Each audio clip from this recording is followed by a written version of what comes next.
आइए आपको ले चलते हैं डीएलएफ अंकुर विहार, जहां विराट हिंदू महासम्मेलन हुआ। हाथ में त्रिशूल या भाला भी। अभी हम आपसे पूछने लगे कि आप किस किस के घर में डंडा भी है, तो आपके घरों में डंडा भी नहीं, तो आप कहां भगवान को मानते हैं? ठीक है, सनातन ये नहीं कहता कि किसी पर जुल्म करो, लेकिन सनातन ये भी कहता है कि अगर आपकी तरफ कोई आंख उठा कर देखे वीडियो बनाने के लिए तो उसकी आंख 5 मिनट होगा ना, हम 5 मिनट ऑफिस में फोन करिए, हम आ जाए ना, 10 मिनट अपडेट कर दीजिए। भाला, फरसा, त्रिशूल, तलवार ये इसीलिए है कि हम उसकी आंख निकालने का भी काम करेंगे। अब वो समय नहीं है, अब आपको ईंट का जवाब पत्थर से देना होगा।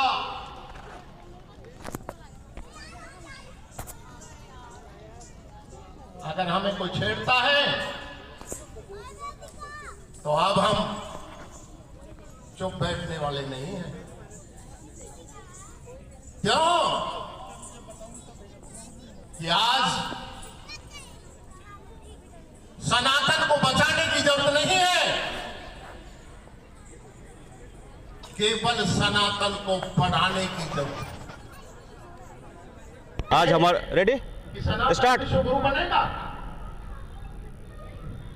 विशेषकर करेंगे कि सनातन आज तक जिंदा है। आज हमारे साथ विपिन कसाना जी हैं, जो यहाँ के बहुत ही अच्छे समाज सेवक हैं डीएलएफ में।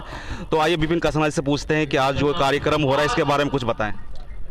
धन्यवाद राजीव भैया। देखिए, ये कार्यक्रम पूरे भारतवर्ष में चल रहे हैं, जो कि 80,000 जगह ये कार्यक्रम हमारे किए जा रहे हैं, और ये हिंदुओं को एक सूत्र में पिरोने के लिए ये कार्यक्रम किए जा रहे हैं। आज हमारे डीएलएफ अंकुर विहार वार्ड नंबर 33 और 45 में ये कार्यक्रम जो है कार्यक्रम का आयोजन किया जा रहा है, जिसका नाम है विराट हिंदू सम्मेलन।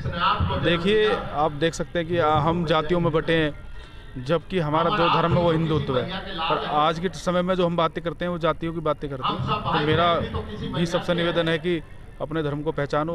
हम सब सनातनी हैं, सब एक ही पिता के बच्चे हैं। हमें जो हमारे जो कर्म बटे थे वो काम के आधार पर बटे थे, पर उसको जातियों में बांट दिया गया, और जिसका दूसरे लोग हमेशा फ़ायदा उठा रहे हैं। आप देख सकते हैं कितनी बार हमारे ऊपर अतिक्रमण हुआ, कितनी बार हमें तोड़ा गया, हमें लूटा गया।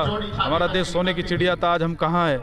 आज फिर हम अपने मोदी जी के नेतृत्व में आगे बढ़ रहे हैं। तो मेरा सबसे निवेदन यही रहेगा कि आप सब एक साथ इकट्ठे हों और एक साथ आगे बढ़ें। जैसे कि अभी देखा जा रहा है कि हर जगह ये बोला जाता है कि हिंदू खतरे में, हिंदू खतरे में। क्या हिंदू में एकता नहीं होने की वजह से हिंदू खतरे में है? देखिए, जो समाज संगठित नहीं रहेगा, चाहे वो अपना हिंदू समाज हो चाहे कोई भी समाज हो, वो हमेशा खतरे में रहेगा ही। क्योंकि हमने सबने स्कूलों में कहानी पढ़ी होगी कि एक लकड़ी को कोई ऐसे तोड़ देता था, 2 को भी तोड़ देता था, 3 को भी तोड़ देता था, पर जब वो 5, 6, 10 होती है तो टूटती नहीं है। तो एकता में ही जो है, जो एकता के संगठन में ही जो है शक्ति है। आपका कहने का मतलब है कि एकता में ही बल है, कहने का ये मतलब है? एकता में ही बल है, और अगर हम सब चाहेंगे, अगर हम एक साथ एकत्रित होंगे, एक साथ अपने देश के लिए आगे बढ़ेंगे और एक साथ सब जाति पाति भूलकर धर्म को आगे लेकर चलेंगे, तो हमारा देश बहुत आगे बढ़ेगा। क्या आज के डेट में ये देखा नहीं जा रहा है कि आज के जो पॉलिटिशियन हैं जो जातिवाद राजनीति करते हैं, क्या ये सही है?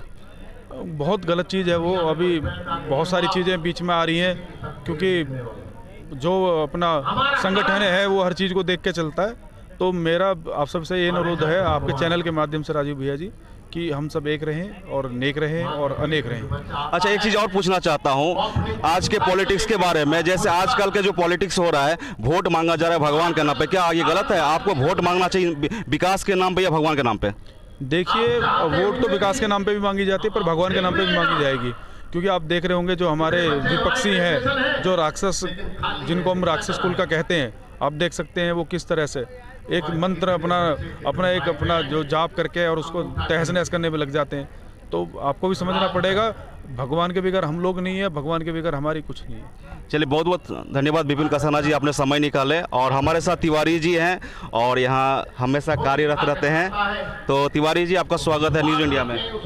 मैं आपके चैनल के माध्यम से मैं ये बताना चाहता हूँ कि अभी बीच में 26 जनवरी को मनोज धामा पधारे थे डी ब्लॉक में रामलीला ग्राउंड में, और उन्होंने जो है मुझे और 4-5 लोगों का नाम लिया और ये कहा कि धोती वाला बुढ़ा वो सुधाकर तिवारी और मुछो वाला पंडित इस ढंग से अपमानित किया। तो मैं अपने आप लोगों के चैनल के माध्यम से मैं ये कहना चाहता हूँ कि अपनी गलतियाँ नहीं देखता, मुझे ये कह रहा है कि 10-5 हज़ार रुपये कौन सा GDA दे रहा है, कौन सा दे रहा है, कौन नहीं दे रहा है, वो तो वो समझे ना। लेकिन अगर इस बात को वो दिखाए तो बड़ी खुशी हो कि हाँ कम से कम हम ले रहे हैं। और बेबुनियाद अगर उसने इस बात को कहा है, अगर उसने कहा है तो उसको क्षमा मांगना चाहिए था। ये इनके पिताजी जितना ये प्रॉपर्टी है इनके पिताजी नहीं छोड़ के गए थे दरोगा जी, लेकिन अपना नहीं देखता और जो ले रहे हैं उनको न कह करके जो लेने वाले नहीं थे, जो नहीं मिलता था, उनको कहा है क्या ये उचित है। तो मैं आप लोगों चैनल के माध्यम से उसको कहलवाना चाहता हूँ कि आज भोले का दिन है, महाशिवरात्रि है, और अगर हमने लिया हो, हमें मिलता हो तो मेरा नाश होगा और नहीं उसका सर्वनाश होगा, और वो अपने आप को या महसूस करके माफ़ी मांगे मीडिया के सामने। ये रंजीता धामा जी जो बोल रहे हैं इसके बारे में मुझे पता नहीं है, कुछ वजह हो सकता है, क्या वजह है इस तरह का आपके बारे में जो बयान दिया है रंजीता धामा जी? रंजीता धामा ने नहीं दिया है, वो पूर्व चेयरमैन मनोज धामा ने दिया है। ओके, मनोज धामा जी ने दिए हैं। हाँ। तो किस लिए दिए, कुछ विषय है उसके लिए? अब मैं क्या कह रहा हूँ कि मेरी कोई जाति दुश्मनी नहीं, कोई मेरी भैया बिरादरी का नहीं, कोई मैंने इसकी ज़मीन नहीं हड़पा है, ना मैं कोई नगर पालिका का चेयरमैन हूँ, ना कोई मैं उससे माल ले रहा हूँ। लेकिन अगर उसने कहा है तो उसको ये सोचना पड़ेगा कि क्यों कहा, किस बात पे कहा, किस नशे में कहा, किस बेहोशी में कहा। और रंजीता जी मौजूद थी, उनको कहना चाहिए कि आप ऐसे बुजुर्ग आदमी को, सम्मानित आदमी क्यों ऐसा एलिगेशन लगा रहे हो, ये शोभा नहीं देता। लेकिन उन लोगों ने नहीं कहा, और मुझे 26 तारीख से लेके अब तक मैं चैनल के माध्यम से मैं लाइव किया, सब कुछ किया, लिखत में दिया, लेकिन आज तक मनोज धामा ने अपने आप को महसूस नहीं किया। और मैं ये बराबर कहना चाहूँगा और लास्ट तक कहूँगा जब तक आखिरी सांस रहेगा कि मैं चैनल के माध्यम से जनता ही नेता बनाती, जनता ही धोती है, और उसे अपने आप को इन्हें महसूस करना पड़ेगा, उन्हें सोच के जवाब देना पड़ेगा कि मैंने गुरुजी से क्यों ऐसा। किसी टाइम में तो बाप कहता था चाचा, और आज जो है इतना बुरा मैं बन गया कि भाई ठीक है तूने पार्टी छोड़ दिया, हम दूर हो गए।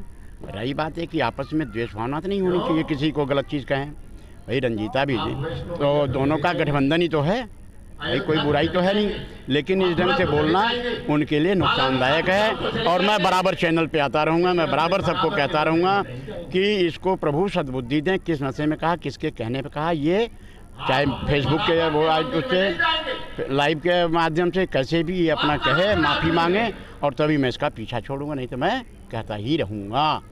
चलिए, बहुत बहुत धन्यवाद, आपने समय दिया। और आज जो ये कार्यक्रम हो रहा है इसके विषय में कुछ कहना चाहेंगे? जी ये बहुत बढ़िया कार्यक्रम है। हम लोग हिंदू हैं, लेकिन हिंदू में ऐसे ही मूर्ख जैसे वो कट रहे हैं, वो हमें बोल रहे हैं, तो ऐसे 10 लोग कटेंगे, 100 लोग कटेंगे, ऐसे काटने वाले भी तो हैं। नहीं तो हम लोग हर कार्य को बढ़िया करते हैं, बस तरीके से चलते हैं। तो ये थे हमारे तिवारी जी, और इनका कुछ दुख दर्द था, और इन्होंने धामा जी के बारे में बोले हैं, और यहाँ जो कार्यक्रम हो रहा है उनके बारे में बोले। बहुत बहुत धन्यवाद तिवारी जी, आपने अपना पक्ष रखें। जय श्री राम। आप झा जी हैं और बहुत ही अच्छे युवा नेता है, और जो कार्यक्रम हो रहा है प्रशांत जी इसके बारे में कुछ बोलिए। जी, आपके मैथिली प्रसंग के सभी श्रोताओं को मेरा नमस्कार, प्रणाम। और आज का ये कार्यक्रम जो है आप देख सकते हैं, कार्यक्रम का नाम ही लिखा हुआ विराट हिंदू सम्मेलन, और आप देखिए कि असंख्य लोग आए हुए हैं, और हमारे जो पूजनीय महाराज जी है अजब सिंह दास जी, हमारे संघ के जिला प्रचारक भाई रविंद्र जी आए हुए हैं, डॉक्टर साहब हैं, सभी लोग हैं, और काफ़ी बढ़िया चल रहा है, लोग धीरे धीरे आ ही रहे हैं। और इस कार्यक्रम में मैं आपके माध्यम से कहूँगा कि ज़्यादा से ज़्यादा लोग, जहाँ पे हिंदू का कार्यक्रम हो, जहाँ हिंदू जैसे शब्द आ जाए, तो वहाँ पे लोगों को ज़्यादा से ज़्यादा जुड़ना चाहिए और आना चाहिए, जिससे ये पता चले कि हम हिंदू कितने संगठित हैं, कितने एक साथ हैं, एकजुट है। यही मुझे कहना है। आज का जो ये कार्यक्रम है इसका मुख्य अतिथि कौन कौन है? मुख्य अतिथि हमारे हैं भानु प्रताप जी हैं भाई साहब, विभाग प्रचारक गाजियाबाद है, और हमारे रविंद्र जी भाई साहब हैं जिला प्रचारक, एंड अजब दास जी हैं हमारे मुख्य वक्ता हैं। उसके बाद हमारे जिला कार्यवाहक श्री डॉक्टर राजेश जी हैं, जो मंच का संचालन कर रहे हैं, हमारे डॉक्टर राजीव जी हैं, एवं हम सभी कार्यकर्ता इस कार्यक्रम में लग करके कर रहे हैं। पिछले 10 दिन से हम लोग प्रयास करके इस चीज़ का कर रहे हैं, और कार्यक्रम आप देख सकते हैं कितना सफल कार्यक्रम रहा, बहुत सुंदर कार्यक्रम चल रहा है। और मैं मीडिया के माध्यम से यही एक बार और दोहराते हुए कहूँगा कि जब हिंदू की बात आ जाए तो ज़्यादा से ज़्यादा लोग संख्या से आएँ और ज़्यादा से ज़्यादा लोग जुड़ के कार्यक्रम को, किसी भी कार्यक्रम को, जहाँ हिंदू का कार्यक्रम हो तो ज़्यादा से ज़्यादा संख्या में जुड़कर उस कार्यक्रम को सफल बनाएं। क्या एक चीज़ और बताइए, अभी जैसे अभी देखा जा रहा है कि कहीं कहीं बोला जाता है हिंदू खतरे में है, क्या ये सच में हिंदू खतरे में है? मैं बता रहा हूँ, हिंदू कहीं खतरे में नहीं है।